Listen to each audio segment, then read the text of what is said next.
إن الحمد لله والصلاة والسلام على رسول الله أما بعد قال الله تبارك وتعالى يا ويلتى ليتني لم أتخذ فلانا خليلا قال النبي صلى الله عليه وسلم خيركم من تعلم القرآن وعلمه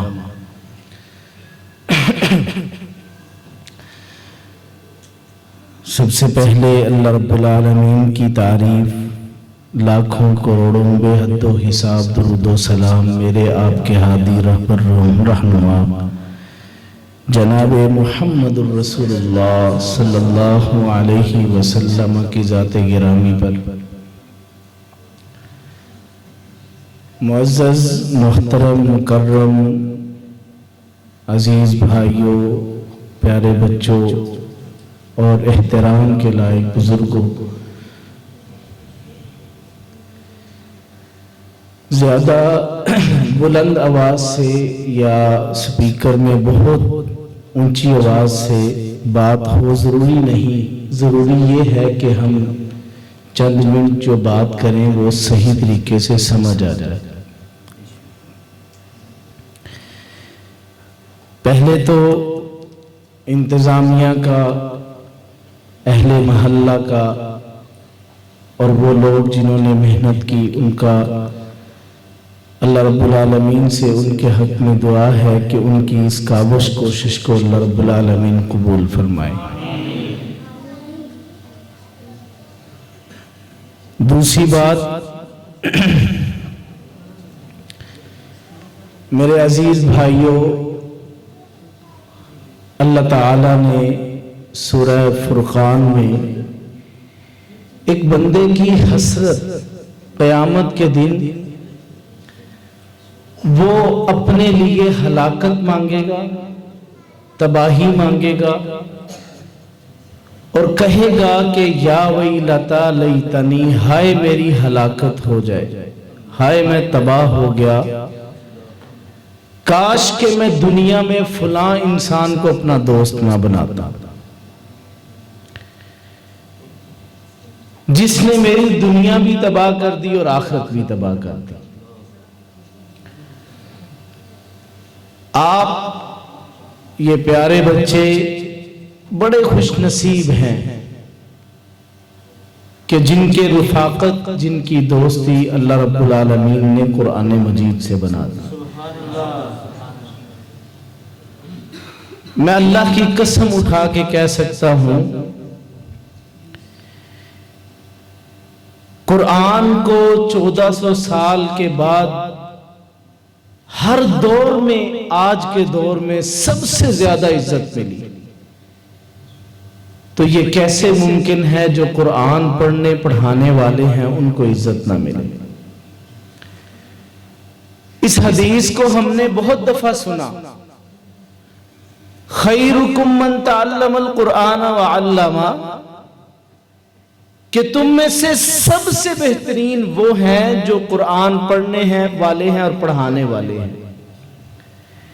کبھی میں اور آپ اس حدیث پہ غور و فکر کریں، یہ حدیث اللہ کے نبی صلی اللہ علیہ وسلم نے کن لوگوں کو کہی تھی، کن لوگوں کے سامنے بیان کی تھی؟ صحابہ کرام کے سامنے۔ وہ صحابہ، اللہ کے نبی صلی اللہ علیہ وسلم نے فرمایا کہ اگر ایک صحابی 1.5 پاؤ اللہ کی راہ میں جو خرچ کر دے اور آج کا انسان احد پہاڑ کے برابر سونا بھی خرچ کر دے تو ان کے اجر کو نہیں پا سکتا۔ لیکن آپ حیران ہوں کہ رسول اللہ صلی اللہ علیہ وسلم نے ان صحابہ میں یہ بیان کیا کہ تم میں سے بھی، ان صحابہ میں سے بھی وہ سب سے زیادہ افضل اور اعلیٰ ہے جو قرآن پڑھنے اور پڑھانے والے۔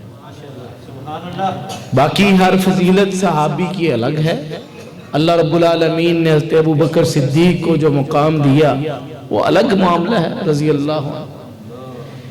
لیکن ہم مایوس نہ ہوں کبھی بھی آپ لوگ کبھی بھی پریشان نہ ہوں کہ قرآن کے تعلق سے آپ پیچھے رہ جائیں گے۔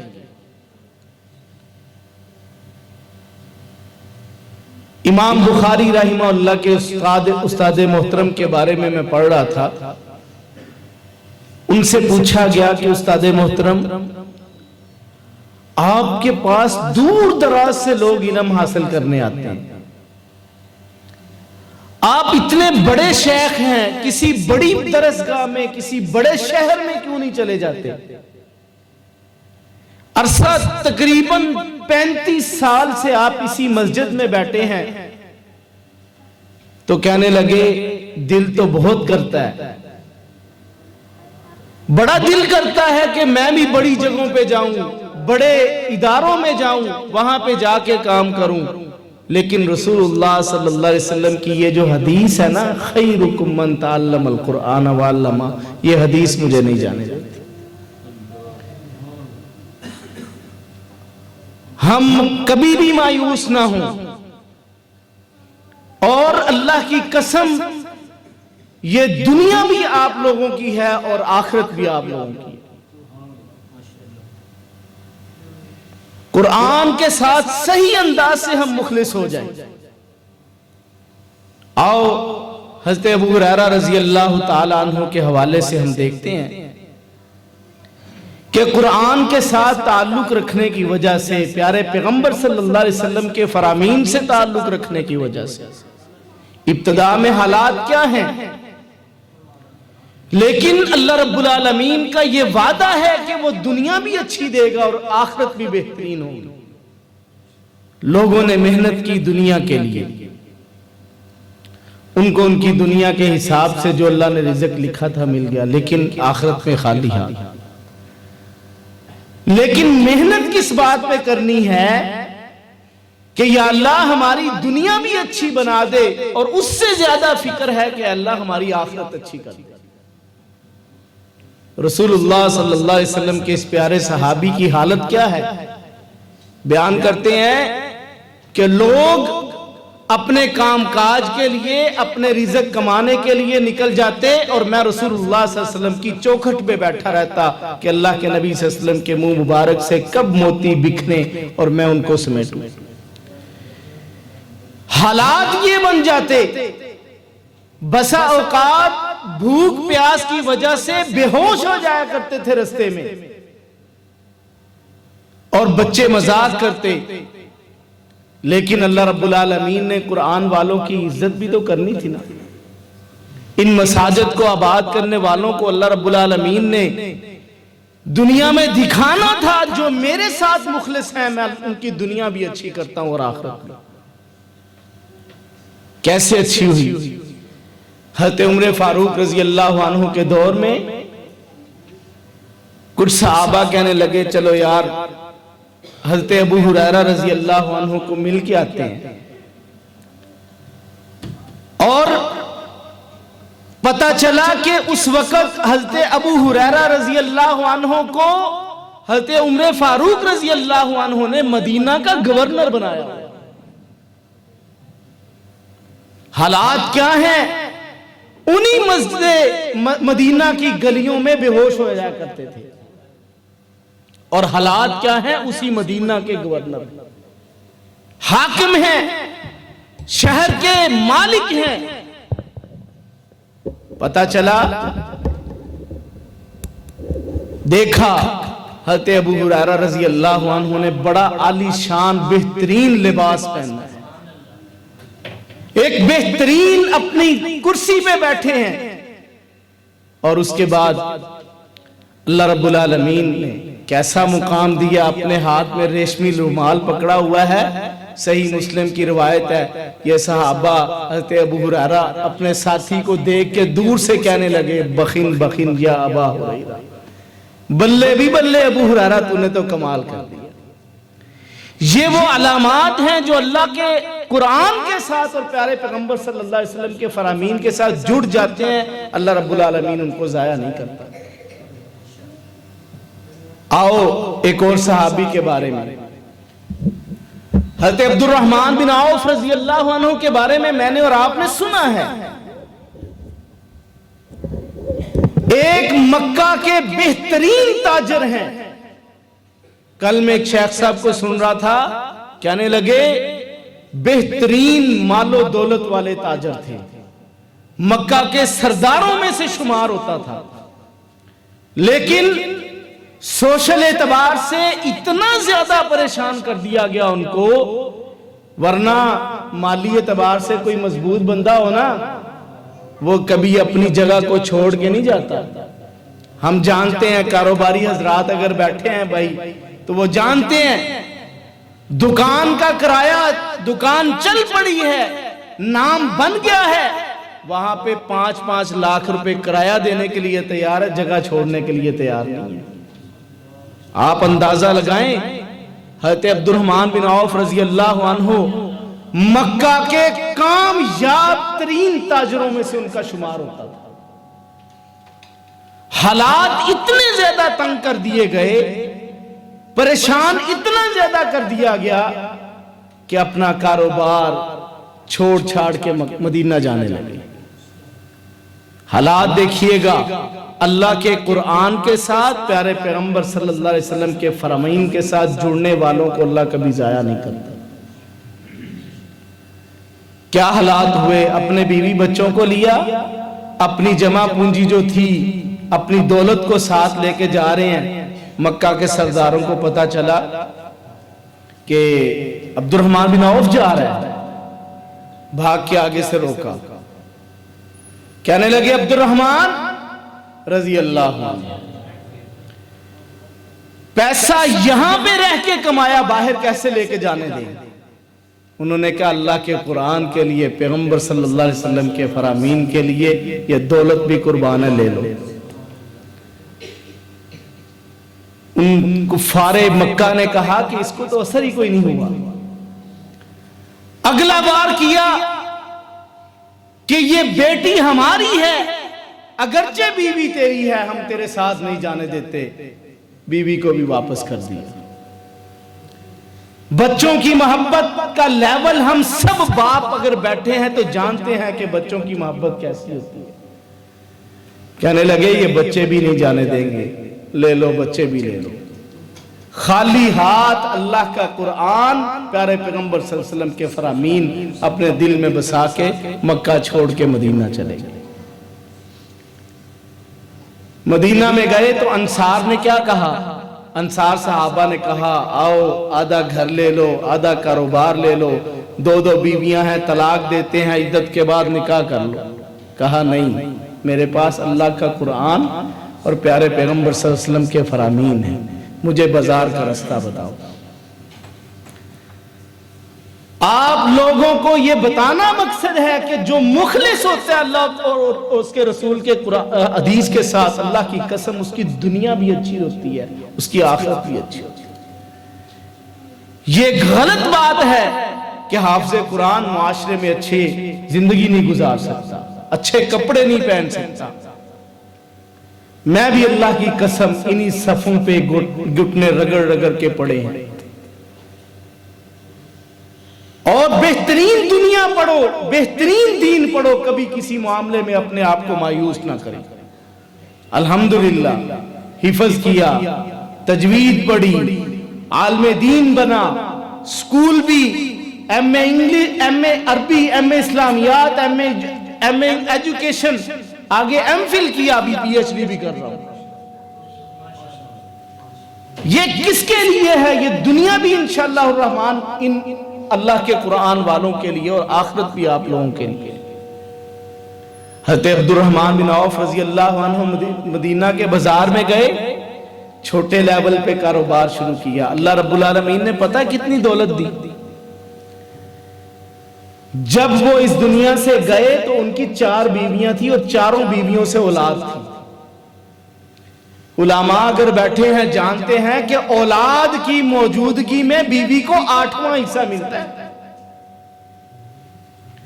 اولاد کی موجودگی میں بیوی کو 8واں حصہ دیا جاتا ہے. اب ایک بیوی کے حصے میں پتہ کتنی دولت آئی.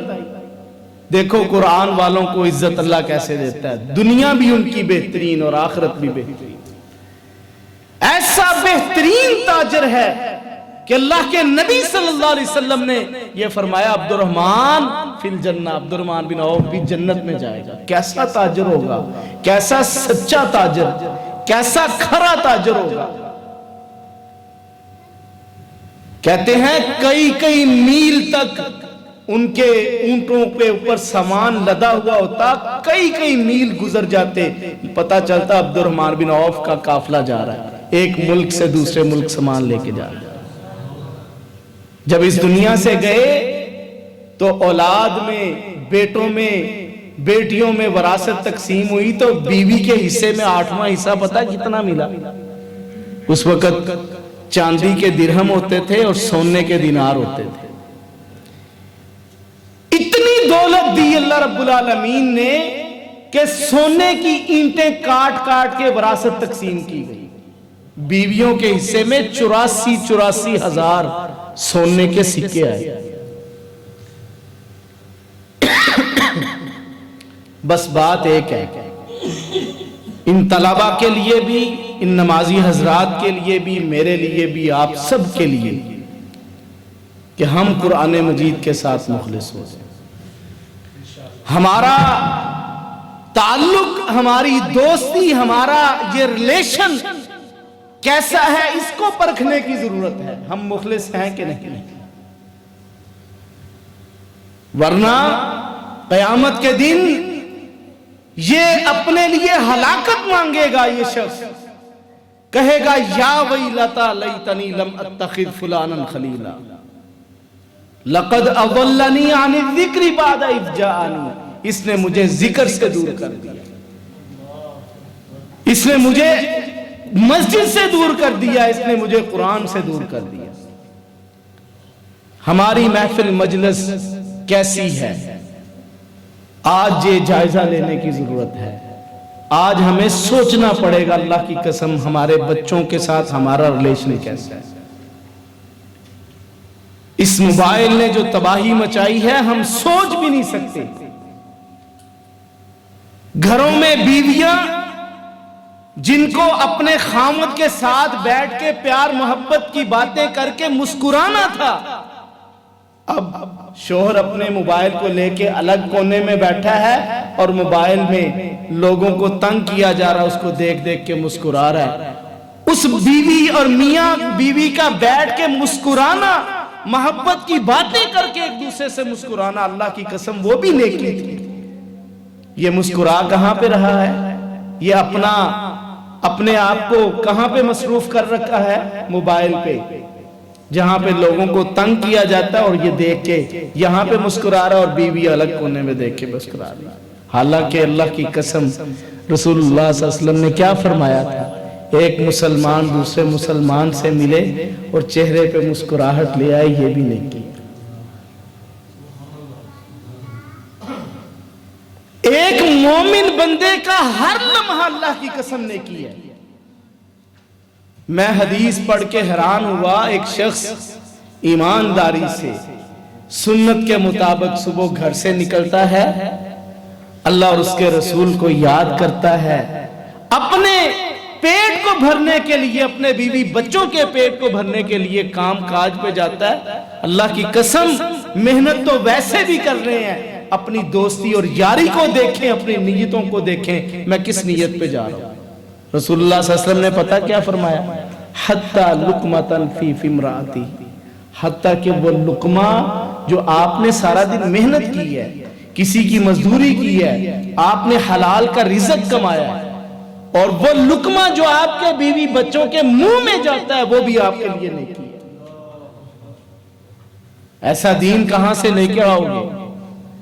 لہٰذا آپ طلبہ کے لیے بھی، آپ احباب کے لیے بھی بڑے خوش نصیب ہیں الحمدللہ وہ لوگ جو لوگ مساجد کے ساتھ اور جو لوگ کسی بھی طریقے سے قرآن و حدیث کے ساتھ جڑے ہوئے، کبھی مایوس نہ ہو۔ اللہ کی قسم، اللہ کی قسم، آج میں شعوری طور پر یہ کہتا ہوں، آج یہ بچے شاید نہ سمجھیں، ان کے پیچھے لگے رہو، ان کو مسجدوں کی طرف لاتے رہو۔ میرے والد صاحب دنیا سے چلے گئے، حفظ انہوں نے پڑھایا، قرآن مجید کی طرف لگایا، آج شعوری طور پر تہجد کے وقت رو رو کے ان کے لیے دعائیں کرتا ہوں. آج یہ بچے نہیں سمجھیں گے، لیکن اصل کمائی آپ کی وہ ہے جو آپ کی دنیا سے جانے کے بعد شروع ہوتی ہے. اس لیے کبھی مایوس نہ ہو.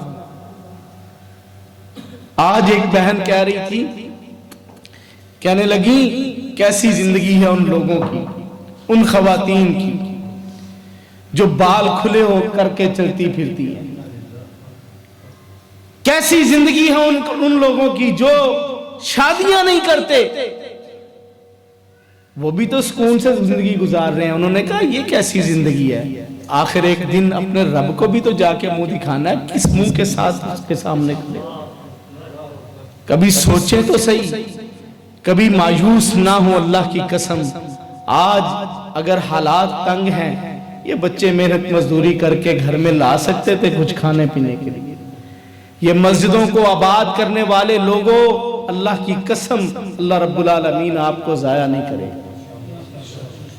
یہ طے ہے، اللہ کے گھروں کو آباد کرنے والے لوگوں کے گھر کیسے برباد ہو سکتے ہیں.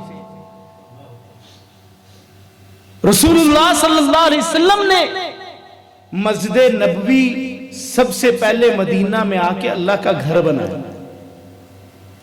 انہوں نے انسان تیار کیے، اینٹوں پہ پتھروں پہ محنت نہیں کی، انہوں نے انسانوں پہ محنت کی.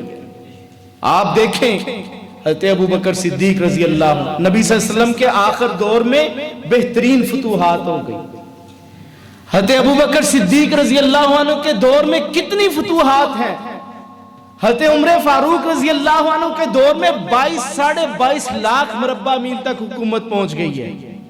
مسجد نبوی کو کتنا بہترین کر سکتے تھے، کتنا بہترین عالی شان اس کو بنا سکتے تھے. محنت کس پہ کی ہے؟ انسان. ہماری محنت کس پہ ہے؟ ہماری مسجد بڑی عالی شان، بہترین پتھر لگا. میرے بھائیوں، میرے عزیزوں، آج مجھے اور آپ کو ضرورت ہے انسانوں پہ محنت کرنے. انسان نہیں مل رہے. ہمیں زبانی کلامی مسلمان ہونے کا کوئی فائدہ نہیں ہے جب تک ہم عملی طور پر اپنے آپ کو نہیں پیش کرتے. اور اللہ کے نبی صلی اللہ علیہ وسلم کے فرامین، پیارے پیغمبر صلی اللہ علیہ وسلم کی احادیث کس قدر ہمیں رہنمائی دیتی ہے.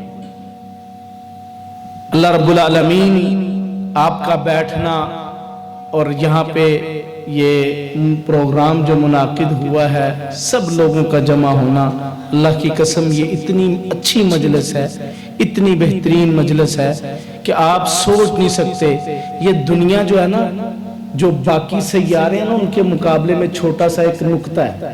اتنے بڑے بڑے سیارے دنیا میں اللہ رب العالمین، اور ان سب کا خالق اور مالک پتہ ہے اللہ رب العالمین کی ذات. پھر ساتوں آسمان، اس کے اوپر اللہ رب العالمین کا عرش. حدیث ایک سناؤں آپ کی محفل مجلس میں. ہم لوگ سمجھتے ہیں کہ شاید یہ ان مجلسوں کا کوئی فائدہ نہیں. آپ میں سے ایک ایک شخص کا تذکرہ اللہ کی قسم اللہ کے عرش کے اوپر ہوگا. رسول اللہ صلی اللہ علیہ وسلم نے فرمایا کہ آسمان سے فرشتوں کا ایک گروہ جماعت دنیا میں آتی ہے، تلاش کرتے ہیں کہ کہاں پہ اللہ کا ذکر کرنے والے موجود ہیں. آپ اندازہ لگا سکتے ہیں کہ لاہور پاکستان چھوٹا سا ملک، دنیا کے نقشے پہ چیک کریں، اتنے چھوٹے سے ملک میں یہ چھوٹا سا شہر، اور اس چھوٹی سی گلی میں بیٹھے آپ حضرات کا، زید، عمر، بکر، خالد، جو بھی آپ احباب بیٹھے ہیں، اللہ رب العالمین کو سارا پتہ ہے. پھر بھی آپ لوگوں سے پیار ہے، محبت ہے. اللہ تعالیٰ پوچھتے ہیں میرے فرشتوں کہاں سے آئے؟ اے اللہ ہم وہاں سے آئے. کیا کر رہے تھے؟ اللہ آپ کا ذکر کر رہے تھے. اچھا انہوں نے مجھے دیکھا، اللہ نہیں دیکھا. اگر دیکھ لے تو کیا بنے؟ اور کیا کر رہے تھے؟ یا اللہ جنت کا سوال کر رہے تھے، حالانکہ جنت تو دیکھی نہیں ہے. اگر جنت دیکھ لے تو کیا کریں؟ اے اللہ ساری زندگی سجدے میں پڑے رہے کہ ہمیں جنت عطا فرما. اور کیا کر رہے تھے؟ یا اللہ جہنم سے پناہ مانگ رہے تھے. اچھا جہنم دیکھی انہوں نے؟ نہیں دیکھی. یا اللہ تذکرے ہی سنے ہیں. اگر دیکھ لیں تو یا اللہ ساری زندگی معافیاں مانگے کہ ہمیں جہنم میں نہ داخل. اللہ تعالیٰ کہتے ہیں کہ پھر اے فرشتوں گواہ بن جاؤ کہ اس محفل مجلس میں جتنے بیٹھے تھے میں نے سب کو معاف کر دیا۔ اے اللہ، اس محفل مجلس میں تو ایک ایسا بندہ بھی تھا جو اپنے کسی کام سے آیا تھا، اس کا محفل مجلس میں ذکر کے ارادے سے نہیں آیا تھا۔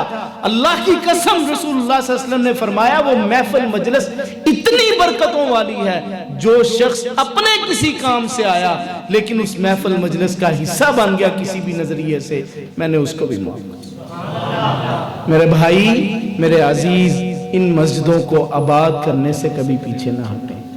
چھوٹی چھوٹی باتوں پہ مسجدوں سے ناراض نہ ہوا کریں، انتظامیہ سے ناراض ہو کے کسی غلطی کی بنیاد پہ مسجد نہ چھوڑ کے جائے۔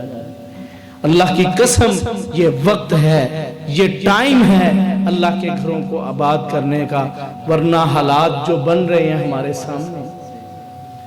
اللہ تعالیٰ میری اور آپ کی اصلاح فرمائے اور ہمیں قرآن و حدیث کے ساتھ بہترین طریقے سے جڑ کر کے اللہ رب العالمین ہماری دنیا بھی بہترین بنا دے۔ اللہ تعالیٰ سے بہترین دنیا مانگے۔ اللہ تعالیٰ نے قرآن مجید میں ارشاد فرمایا، ربنا آتنا فی الدنیا حسنہ، یا اللہ ہمیں بہترین دنیا عطا فرما، ہمیں بہترین آخرت عطا فرما، اور یا اللہ ہمیں آخرت کے عذاب سے، قبر کی سختیوں سے، آخرت کے معاملات سے یا اللہ ہمیں محفوظ رکھنا۔ وآخر دعوایا ان الحمدللہ رب العالمین۔ جی جی، کتنے خوبصورت ہے، اس کا کوئی تعلق نہیں۔ آپ کو پتہ ہے ابو لہب کو ابو لہب کیوں کہتے تھے؟ اس کا نام کوئی اور تھا۔ لہب کہتے ہیں شعلے کو، جو دور سے بھی نظر آ جاتا ہے۔ اتنا حسن تھا اس کا کہ وہ دور سے اس کا حسن نظر آتا تھا، اس کو اسی لیے ابو لہب کہا جاتا تھا، لیکن عمل کہیں نہیں تھا۔ میرے بھائی، عمل سے جنت بنتی ہے، یہ عمل سے ہی میری جہنم بننی ہے، اگر جس طرح کے مرضی عمل کر لیں۔ اگر ہمارا عمل ٹھیک نہیں ہے، ہمارا اخلاق اچھا نہیں ہے، ہمارا کردار اچھا نہیں ہے۔ میں ایک بات بتاؤں، حدیث میں نے پڑھی، اس حدیث کے پیچھے جب میں گیا تو آپ حیران ہوں کہ اللہ کے نبی صلی اللہ علیہ وسلم نے پتہ کیا فرمایا؟ خیرکم من خیرکم وانا خیرکم لأہلی، تم میں سے سب سے اچھا وہ ہے جو اپنے گھر والوں سے اچھا ہے۔ آج ہمارا تعلق اپنے گھر والوں سے بہت برا ہے۔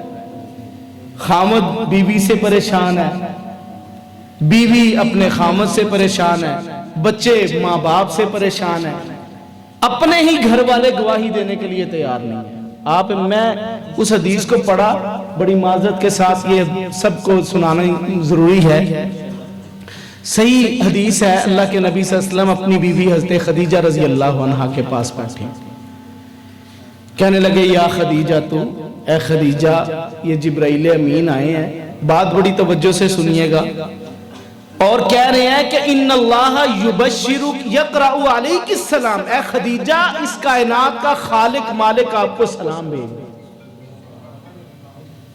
صرف سلام نہیں ہے، وَيُبَشِّرُكِ بِبَيْتٍ فِي الْجَنَّةِ، اور جنت میں ایک محل کی خوشخبری بھی دے رہا ہے، ایسا محل جس میں کوئی شور و غل نہیں ہوگا۔ اس حدیث کو بیان کر کے بڑا اچھا لگا، اللہ کے نبی کی بیوی ہے۔ میرے بھائی، اس کے پیچھے محدثین پتہ کیا لکھتے ہیں؟ یہ تربیت آج بیٹیوں کو کرنے کی ضرورت ہے۔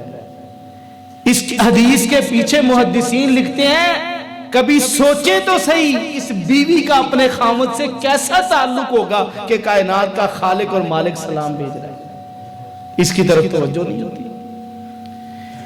کبھی ہم سوچے تو صحیح کہ اس خامد کا اپنی بیوی سے کیا تعلق ہوگا، ان دونوں کا اپنے رب سے کیا تعلق ہوگا کہ اللہ سلام بھیج رہے ہیں۔ آج رسول اللہ صلی اللہ علیہ وسلم نے فرمایا، تم میں سے سب سے بیسٹ وہ لوگ ہیں جو اپنے گھر والوں سے اچھے ہیں۔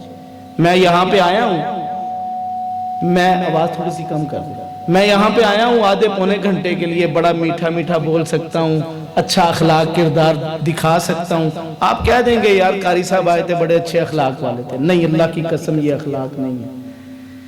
اخلاق گھر سے پتہ چلتا ہے، کیونکہ گھر والوں کے ساتھ ہم آرٹیفیشل نہیں رہ سکتے. جو میں اندر سے ہوں میری وہی کیفیت ان کے سامنے آنی ہے. اگر بیوی سے بدتمیزی ہے, بچے ماں باپ سے بدتمیزی کر رہے ہیں, گواہیاں ان کی پڑھنی ہیں. رسول اللہ صلی اللہ علیہ وسلم کی بیوی نے پتہ ہے کہ گواہی دی تھی, اللہ کی قسم باہر کی گواہیاں تلاش کرنے کی بجائے اپنے بیوی بچوں سے گواہی دی کہ کل دنیا سے جانے کے بعد بیٹا کہے میرا باپ بڑا اچھا نمازی تھا. میرے والد محترم اس دنیا سے گئے تو ایک بزرگ ان کے دوست گھر میں تعزیت کے لیے آئے تو ایک جملہ انہوں نے بولا, کہنے لگے بیٹے تیرے باپ تیرا والد بڑا بے ضرر انسان تھا, اس سے کبھی ہم نے تکلیف نہیں محسوس کی. یہ گواہی ہے. اور بیوی کی گواہی کیا تھی؟ اللہ کے نبی صلی اللہ علیہ وسلم نے جب حضرت جبرائیل امین کو ان کی اصلی شکل میں دیکھا تو کانپتے ہوئے گھر میں آئے, کہنے لگے مجھے چادر اڑا دو, مجھے ایسے لگ رہا ہے جیسے مجھے ابھی موت آ جائے گی. کہنے لگی کلا, ہرگز نہیں, ہرگز نہیں, واللہ لا یخزیک اللہ ابدا. بیوی کہنے لگی گواہی دے رہی ہے, ہم باہر سے بڑے اچھے اخلاق کے بڑے اچھے کردار کے تمغے لے کے آتے ہیں اور گھر والوں کے سامنے ہمارا معاملہ ہی خراب ہے. حافظ صاحب, قاری قرآن صاحب, باپ کہے کہ میرا بچہ نمازی ہے تو پھر مزہ ہے. کہنے لگے اللہ کی قسم اٹھا کے کہتی ہوں اللہ آپ کو کبھی ضائع نہیں کرے گا.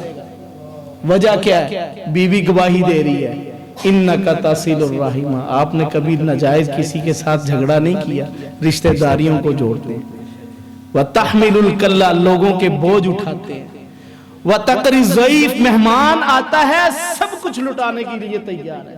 وتعین علی نوائب الحق, لوگوں کے جو بیچاروں کے کوئی نہیں ساتھ کھڑا ہوتا آپ ان کی مدد کرتے ہیں. یہ گواہیاں گھر سے لیں, پھر مزہ ہے, پھر اللہ رب العالمین قبول فرمائیں گے. جزاکم اللہ خیر.